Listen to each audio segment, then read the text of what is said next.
give us a generation, একটা প্রজন্ম আমাদের দিন, we will give you transformation.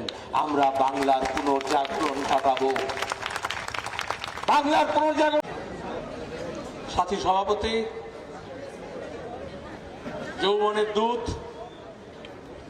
সমস্ত পদযাত্রী আর যারা এখানে সমবেত হয়েছেন তাদের সবাইকে আমি ধন্যবাদ জানাচ্ছি। আমি বেশি বলবো না।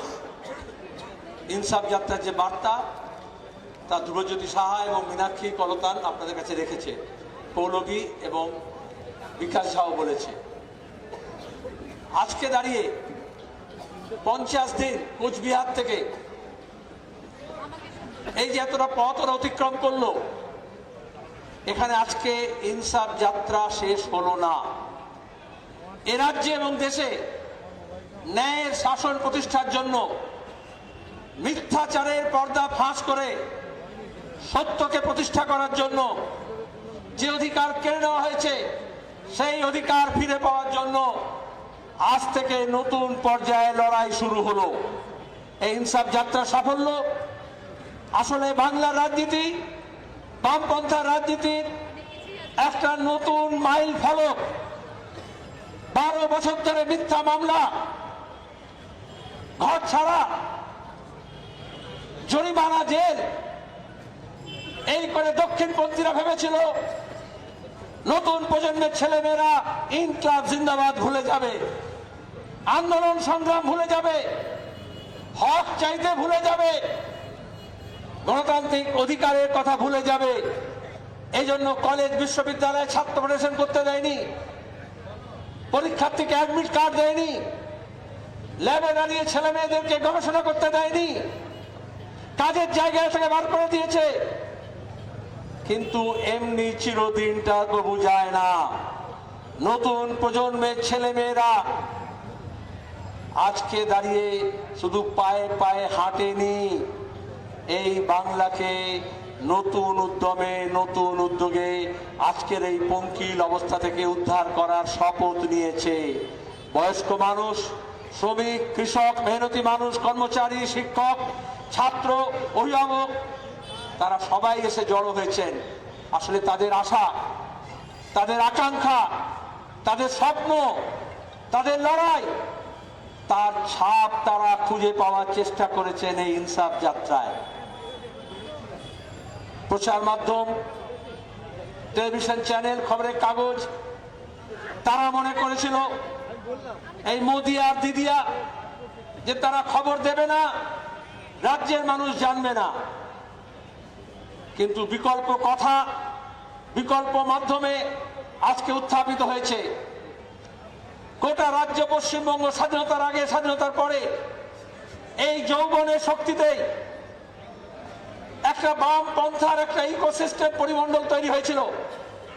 আরএসএস পরিকল্পিতভাবে, সাম্রাজ্যবাদী শক্তি পরিকল্পিতভাবে মমতা ব্যানার্জির নামে দক্ষিণ পন্থার চাষ করে বলেছিল লেগে পড়ো, ভেঙে পড়ো, লুটে খাও আর জুটে যাও। সেইখানে দাঁড়িয়ে যখন আমাদের রাজ্যের যৌবনকে চোরাই আর চোলাইয়ের পথে বইয়ে নিতে চেষ্টা করেছে, তখন ডিওয়াইফাই গর্বের সঙ্গে বলেছে বাংলার ভবিষ্যৎ চোরাই আর চোলাই ঠিক করবে না, লড়াই ঠিক করবে। আর সেই লড়াইয়ের ময়দানে শপথ নিয়েছে তারা। আপনারা দুহাত তুলে আশীর্বাদ করেছেন, যেখানে গিয়েছেন তাদেরকে আপনারা আদর যত্ন করে রাখার চেষ্টা করেছেন, যা জুটেছে তাই খাইয়েছেন। আর যখন আবেদন করেছে, আজও এখানে প্রতিদিন আপনারা টাকা পয়সা দিয়েছেন। একদিকে লুট হচ্ছে, একদিকে মন্ত্রীদের ঘর থেকে, তার সাঙ্গপাঙ্গদের ঘর থেকে, তার সিকিউরিটির ঘর থেকে সব বেআইনি টাকা পয়সা, গয়না গাটি, সম্পত্তির হদিশ পাওয়া যাচ্ছে। বাংলাকে ওরা শুষে নিয়েছে। কিন্তু এই লুটতন্ত্র চলতো না যদি বাংলার মানুষ ঐক্যবদ্ধ থাকতো।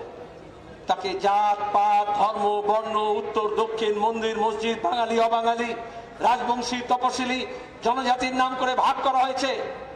ভাগ করে কি হয় আমরা মণিপুরে দেখছি। প্রতিদিন মেইতি এবং নাগাকুকির মধ্যে কিরকম সংঘর্ষ করছে, শুধু ভোটের বাক্স তৈরি করার জন্য। এখানেও দাঁড়িয়ে আজকেও মিডিয়াকে জিজ্ঞেস করছিল, আচ্ছা এই যে এতজন হাঁটলো, এই যে এতজন হলো, এটা কি ভোটের বাক্সে প্রতিফলন হবে? এটাই তো বড় প্রশ্ন। DYFI, Democratic youth federation of India, আমি গর্বিত আমাদের তারুণ্য, আমাদের যৌবন এই সংগঠনের মধ্যে অতিবাহিত হয়েছে। এই সংগঠনের কর্মী হিসেবে নিজের লক্ষ্য বুঝেছি। এই যে সাদা পতাকায় লাল তারা, এটা আসলে ধ্রুব তারার মতো আমাদের লক্ষ্য স্থির করে, আদর্শ ঠিক করে।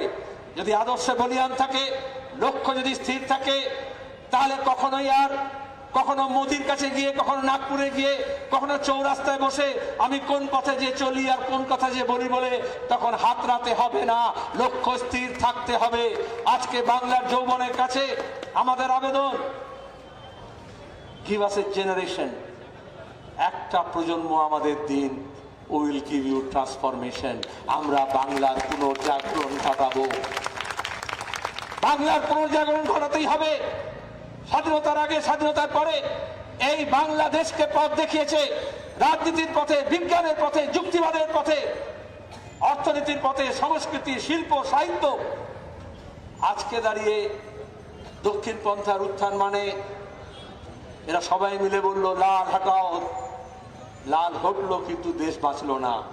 তাই দেশ বাঁচাতে হলে আবার লাল ঝান্ডাকে মজবুত করতে হবে। তারাটা আপনারা নিয়ে গোটা রাজ্যে ঘুরেছেন, এবার চাই চাষির হাতের কাস্তেটা। এই যে সলিল চৌধুরী শতবর্ষে শুনলেন না, এই সমালো ধান হে কাস্তে দাও শান হে। যদি আমাদের শত্রুপক্ষ মনে করে কৃষকের কাস্তের শানটা একটু ভোতা হয়ে গিয়েছে, তাহলে আপনাদের মাধ্যমে গোটা রাজ্যের কৃষক সমাজকে বলবো, কমরেড, কাস্তেটাকে আরেকটু ধারালো করুন, আরেকটু শান দিন, তাহলে ধানও বাঁচবে, মানও বাঁচবে, রাজ্যটাও বাঁচবে। আর হাতুড়িটা খেটে খাওয়া মানুষের, মেহনতি মানুষের হাতিয়ার, সেই হাতুড়িটা মজবুত করে ধরতে হবে। হাতুড়ি পিটিয়ে যদি একটা সাইকেলের চাকার মেরামতি করা যায়, তাহলে কি রাজ্যের মেরামতি করা যাবে না? করা যাবে, হবে লড়াই। 7 তারিখে ব্রিগেডে দেখা হবে, হবে দেখা। দিল্লির সরকার আর রাজ্যের সরকার মিলে বলছে যে ব্রিগেড প্যারেড গ্রাউন্ডে ডিওএফআই সমাবেশ করা যাবে না, চণ্ডী পাঠ করা যাবে, গীতা পাঠ করা যাবে, কিন্তু এই যৌবনের দূত তারা সমবেত হতে পারবে না। কলকাতা শহর সাম্রাজ্যবাদ বিরোধিতা শহর, কলকাতা শহর সাম্প্রদায়িকতা বিরোধিতা শহর, কলকাতা শহর মেহনতি মানুষের লড়াইয়ে সাক্ষ্য বহন করে। আর সেইখানে দাঁড়িয়ে ডিএফ এর আহ্বানে, যৌবনের ডাকে জনগণের জমায়েত হবে। কোনো বাধা আমরা মানব না, এই লড়াইটাই হবে। ব্রিগেড প্যারেড গ্রাউন্ডকে জিজ্ঞেস করতে হবে, বহু লড়াইয়ের সাক্ষী তারা আছে। আজকে দাঁড়িয়ে পুলিশ নয়তো মিলিটারি লেলিয়ে দিয়ে বলা হচ্ছে, ভাবতে পারেন ভারত সরকার তার মিলিটারি বলছে যে নবান্ন থেকে বলেছে 7 তারিখে দিদিমণি কোনো একটা অনুষ্ঠান করতে পারেন, এই জন্য মীনাক্ষী ধ্রুবদেরকে ব্রিগেড প্যারেড দেওয়া যাবে না। আমরা বলেছি এই ইউথ ব্রিগেড ইনসাফ ব্রিগেড হবে। ইনসাফটা এই জন্যই তো, নবান্ন অভিযান করা যাবে না, বেকার ছেলেমেয়েরা কাজের দাবিতে, দুর্নীতির বিরুদ্ধে লড়তে পারবে না, ধর্ণা দিতে পারবে না, ডিএর দাবিতে কর্মচারীরা মিছিল করতে পারবে না, ধর্ণা দিতে পারবে না, শ্রমিকরা লড়াই করতে পারবে না। মমতা ব্যানার্জি বলেছিলেন মুখে লুকোপ্লাস্ট লাগিয়ে রাখো, এই যৌবনের দূতেরা বলেছে লুকোপ্লাস্ট বাংলার যৌবনের মুখে লাগাতে পারেননি। মমতা ব্যানার্জি নিজে এখন চুপি সারে, চোরি চোরি চুপকে চুপকে ভাইপোকে নিয়ে মমতা ব্যানার্জি হাজির হয়েছেন মোদির কাছে। যখন ইডি সিবিআইকে আমরা বলছি বারবার, এই যে দুর্নীতি, এই যে লুট, এই যে চুরি চুরি, কয়লা পাচার, গরু পাচার, শিক্ষকের চাকরির দুর্নীতি, পৌরসভার দুর্নীতি, সব দুর্নীতির আখড়া হচ্ছে। এঘাট বেঘাট ঘুরে সব টাকা গিয়ে কালীঘাটে জমা হয়েছে। আমরা সেই টাকা উদ্ধার করতে বলছি আর চোরদের ধরে জেল দিতে বলছি। আমরা বলেছিলাম গ্রাম জাগাও, চোর তাড়াও। আমরা বলেছিলাম চোর ধরো, জেল ভরো, কিন্তু পুলিশ চোর ধরবে না, জেল ভরবে না। গ্রাম জেগেছে, পঞ্চায়েত নির্বাচনে এই জন্য প্রতিরোধের স্পৃহা নিয়ে মানুষ ঐক্যবদ্ধ হয়েছে, পদাতিক বাহিনী লড়াই করেছে।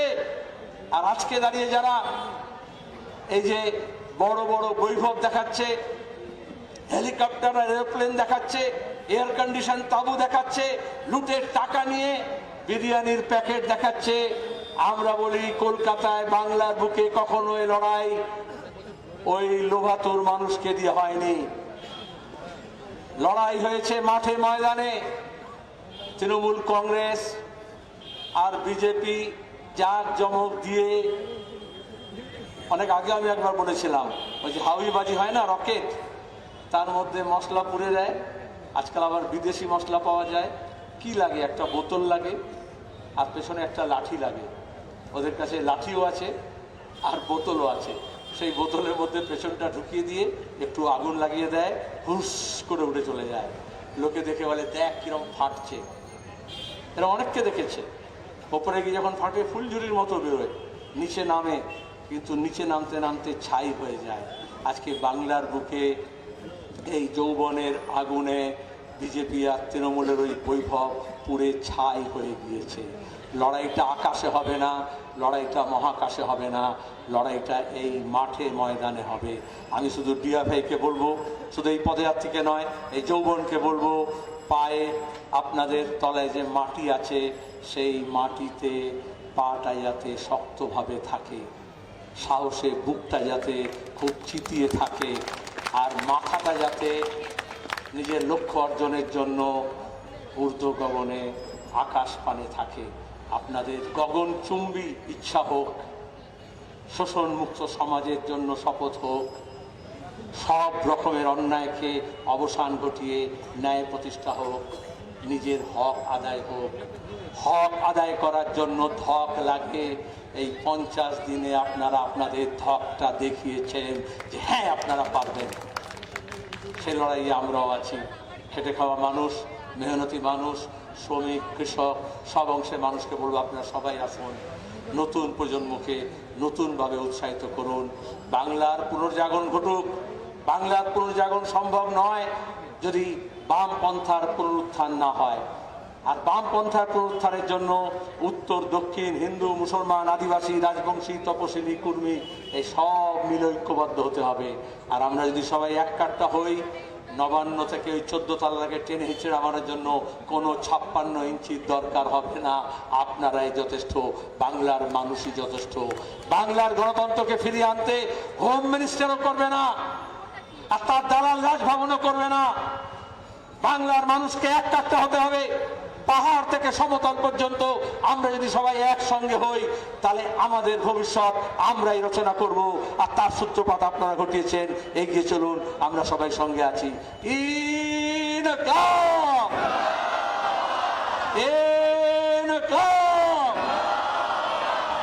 আর একটা বলি,